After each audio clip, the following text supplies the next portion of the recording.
Hey there, I'm Jeff, and this is the 10-Minute Bible Hour podcast. You know those episodes that are like double episodes? Well, that's what we're getting today, as Matt recaps the book of Matthew up to the point where we are now. Enjoy!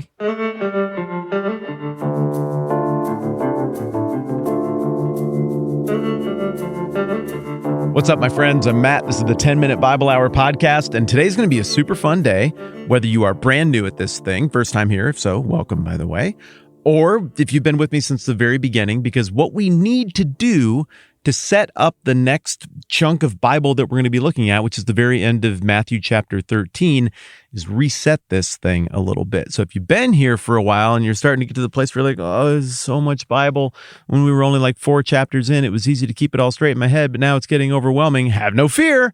We're going to frame it all up again today. If you are here for the first time and you're like, dang, I'm looking back and like, my mom told me this podcast was good and I should probably listen, but there's like 330 episodes already and I don't know if I want to go and listen to all of those. I feel ya. I would be feeling the exact same way. The cool thing is, this is just a great pick it up, reset point. And again, it's all in the service of framing up the passage we are going to be looking at probably at the end of this episode and on into tomorrow's. In light of that, the book of Matthew is written by, well, Matthew, the tax collector. He gets a brief little cameo here in the document when he runs into Jesus, and Jesus is like, hey, you should quit your dumb job and come follow me instead. Matthew's like, all right, I'll probably do that. And then he does. And along the way, he's apparently diligently writing down the things he saw. And the stuff that happens earlier in the book of Matthew is apparently the result of Matthew just talking with his buddies who also follow Jesus, gathering that data, filling it in. So we're getting overwhelmingly a firsthand account, not just of Jesus' words and actions, but we're also getting a firsthand account of how people felt about it. And I think that's where the really fascinating social dynamic lies here, whether you're a person of faith or a person who's just really curious about things of faith and history and people and humanity. Either way, it's really intriguing to see the way these political, social, religious frictions worked themselves out. And it's also very familiar because the people in these stories are acting like us. They're acting like the people you know now.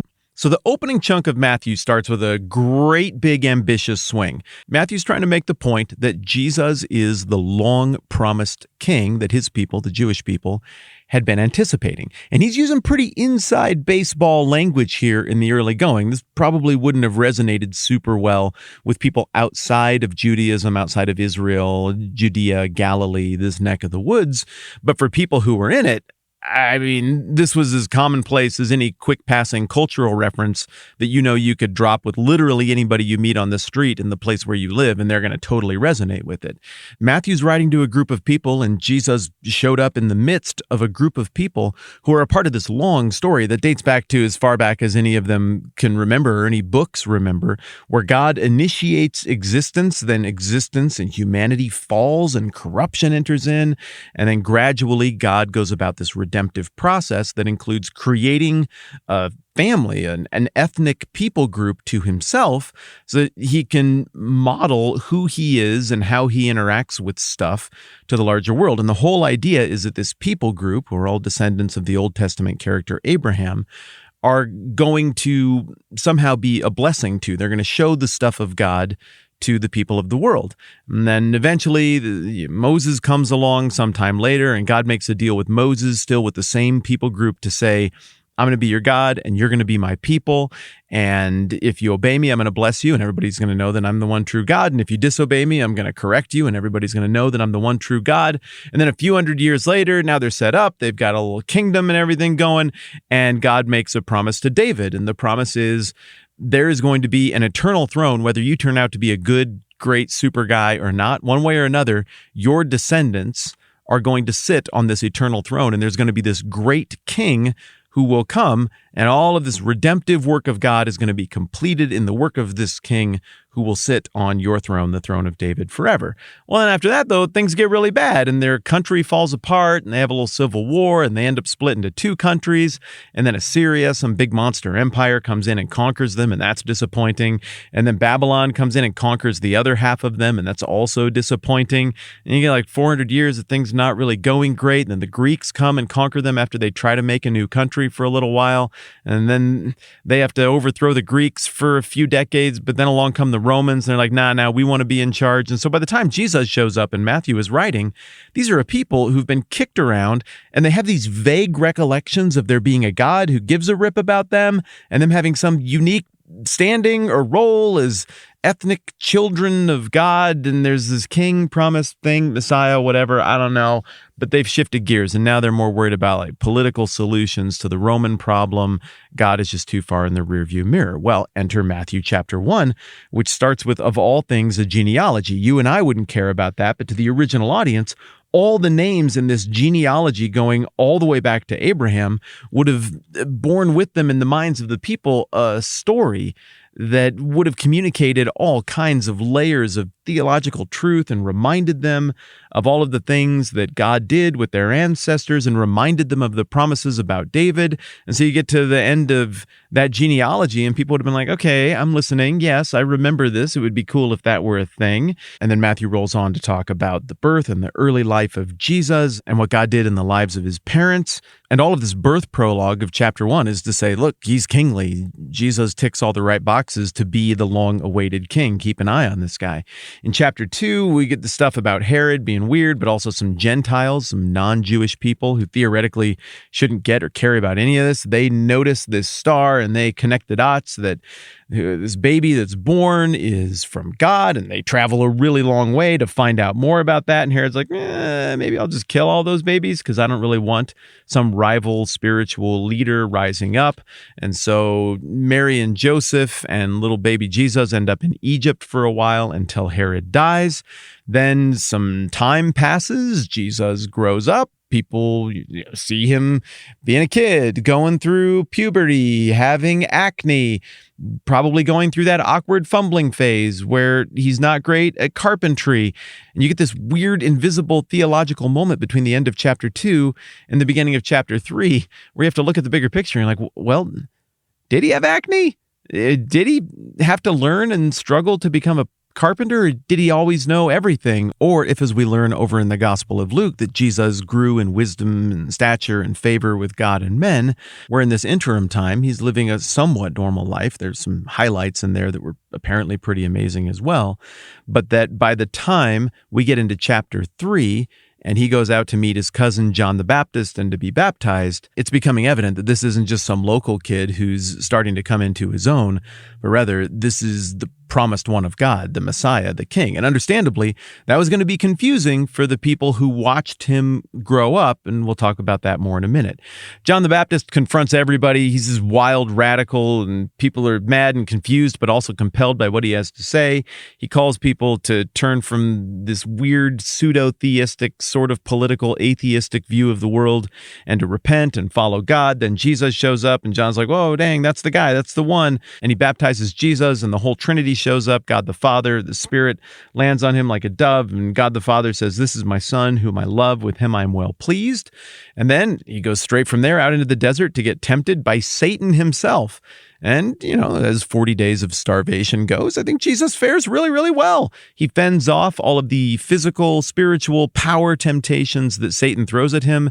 And in doing so, in Matthew 4, Jesus passes a test that literally everybody else ever has failed. Sin beat everybody in the Bible except for Jesus. He can hack it. So all the more so, well, I guess he's the king. I guess he's positioned to do something about the human problem because he wasn't defeated by the human problem like everybody else was. He goes and he rounds up a group of guys to follow him around, and they don't exactly get what's going on yet. But by the end of chapter 4, he's getting a following. Miraculous things are happening. He's teaching, but we don't know the specifics of that teaching yet until Matthew chapter 5. The book of Matthew is structured around 5 big speeches of Jesus, the first of which which is the Sermon on the Mount, which starts in Matthew 5, and it opens with the Beatitudes. Blessed are these people, blessed are those people. And all of these statements of blessing are a description of the upside down values of Jesus' kingdom. Remember, he's a king. He's coming to establish the kingdom that was promised to David like 1,000 years before any of this stuff starts going down. So it makes sense that he would use this kingly language. It would make sense that he would talk about a kingdom. It would make sense that he would articulate what that kingdom is going to look like. And it would also make sense that he would hold that kingdom out in contrast to the ground rules of the normal world that everybody's used to. So the Sermon on the Mount is an overt articulation of all of these values: loving your enemy, the loving God with your heart, valuing things that are eternal more than valuing the things of the world, not worrying, deferring the habit of judgment to God who's qualified to judge and you're not. And it wraps up with a warning. This is real. This is true. The truest, realist thing is the kingdom. This is where you want to be. The world kingdom has a destination to it as well, but there's not life at the end of it. So we get to the end of this great big speech and everybody's like, wow, he's different than all of our public speakers and religious leaders, the synagogue. He teaches as one who actually has the authority to say this. But the implicit question at the end of chapter 7 is nice words, but can you back it up? Do you actually have that authority? And so in chapters 8 and 9, what we get is the answer, which is a resounding yes. Now, as we get into 8 and 9, people are starting to wonder, who exactly are you? It's like nobody wants to bring themselves to a place where they say, are you the king? Is too risky. We got another 8 chapters before somebody really takes a swipe at that. The only entity that's willing to just say, you're the Son of God in Matthew chapters 8 and 9 are some demons that he's casting out. But all these miracles happen over nature, over distance, over disease, over death, over demons, over sin. Even Jesus forgives a guy before he even heals him. This guy with busted up legs, and Jesus is like, take heart, son, your sins are forgiven. And everybody gets mad about that in chapter 9. Well, the religious leaders do, at least. They're like, that's blasphemy. Only the Son of God could forgive something like that. And I imagine Jesus is kind of looking at them like, yeah. So it seems like you guys are doing the math. So he heals that guy. He heals some blind people. He heals somebody who can't talk.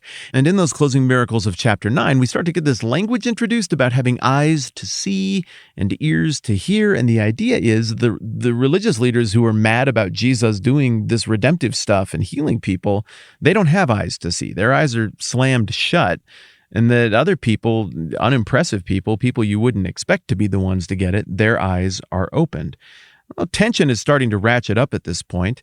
And that's exactly when we get the second of 5 big speeches around which this whole thing is built. And that's the missional discourse of chapter 10. It's a fancy title that some theology person added after the fact. Missional discourse isn't in the Bible, but the speech is, and the speech is directed at the disciples. And it's basically, hey guys, I'm going to send you out into this great big open world. This is no longer going to be a side-scrolling Super Mario Brothers style game where you can only go one direction and you can't backtrack if you scroll the screen. No, it's going to be more like Zelda or Skyrim. You get to go out into the great wide world and explore all of these different things and interact with all of these different characters, and you don't really need to take a bunch of stuff with you. Just go out with this message about the kingdom of heaven being near and do kingdom-ish things along with that message. It's that simple.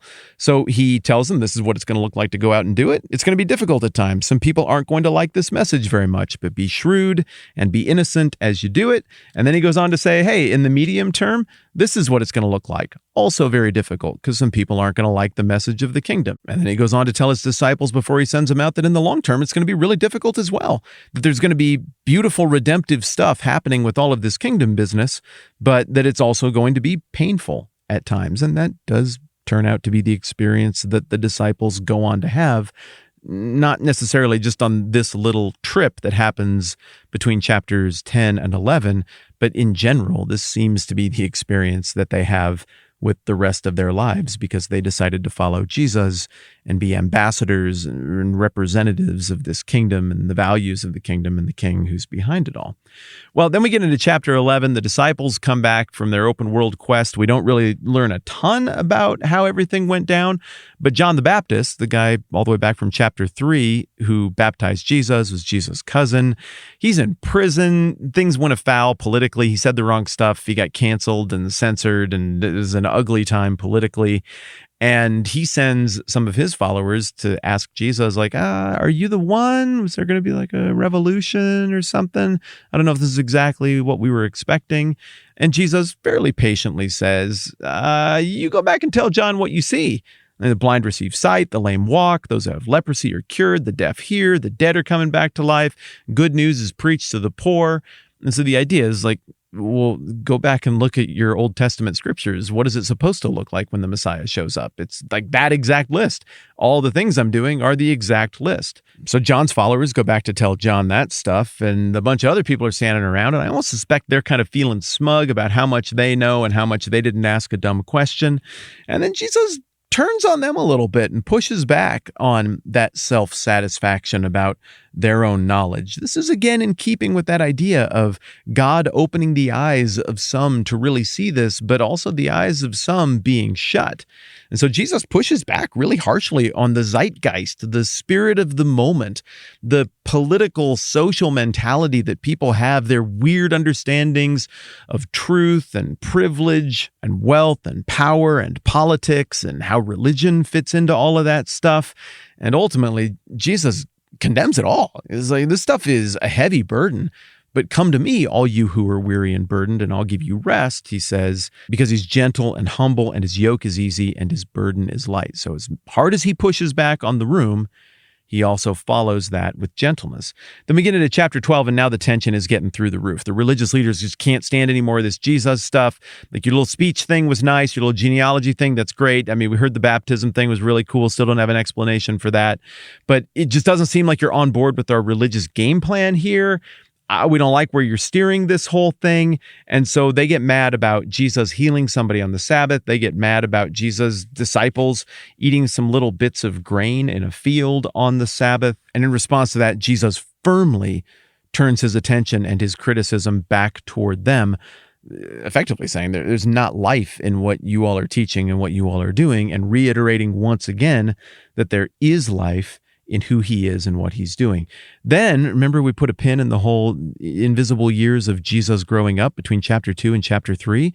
Well, that's important for the end of chapter 12 here, because then Jesus' family is like, I don't know, there's so much pressure here. People feel weird about this.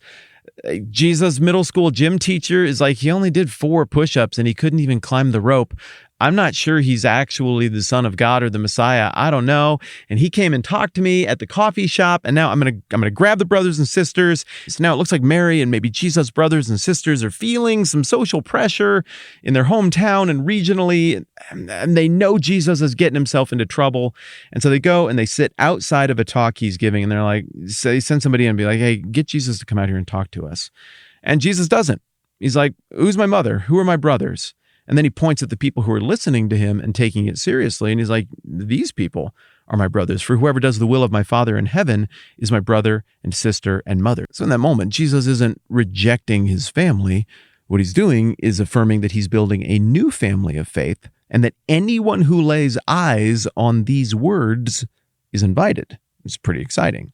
Then we get into what we've been working on lately, and that is chapter 13. That same day that he has this weird interaction with his family, he's like, I'm just going to go get in a boat. And so he does. He goes and gets in a boat, and there's a whole crowd there, and so he teaches to the crowd from the boat, and that's where we get the third of the 5 great teachings of Jesus around which the Gospel of Matthew is structured. Sometimes we call this the kingdom parable discourse. And in it, he teaches a parable about a sower who scattered a bunch of seeds, and some of it worked out and some of it didn't. He teaches a parable about a guy who planted good seeds in a field, but somebody came and planted similar looking bad seeds in the field. He tells a couple of micro parables about this little mustard seed that gets big, this yeast that works through the whole dough. Then he gets off the boat and he goes inside with the disciples, and they're like, what did that one mean about the field with the wheat and the other seeds? And he explains all of that stuff. He's got a couple more micro parables that are just for the disciples, talking about a treasure in a field that somebody discovers, and goes and takes all his money and buys the field so he can have the treasure. Talks about this amazing pearl that somebody finds in a marketplace. Then he talks about this dragnet that gets a gigantic haul of all kinds of different things, different fish in the net. And then in the story, the fishermen go to shore, and naturally they sort out the fish that are good and edible from the fish that aren't edible. And then finally, he looks at the disciples and he's like, all right, eyes to see, ears to hear. Did you guys get all that? And they're like, yes, we did. And he's like, great. Therefore, every teacher of the law who's been instructed about the kingdom of heaven is like the owner of a house who brings out of his storeroom new treasures as well as old, affirming to them that Jesus is fulfilling and completing and drawing on all of the old stuff that God has done, while also at the same time doing the next thing that God is doing that was always the plan all along, indicating that his disciples and anybody who has ears to hear, eyes to see, and is tracking with this stuff is going to have new responsibilities and a new role in this new family of faith that he is building. And speaking of new families, hey, look at that. Those of you who are brand new here, those of you who've been here for a while, we're all cut up. We're all on the same page together, and we are all positioned well to understand how this next little passage at the end of Matthew 13 works tomorrow. Thanks for hanging out with me. I'm Matt. This is the 10 Minute Bible Hour podcast. Let's do this again soon.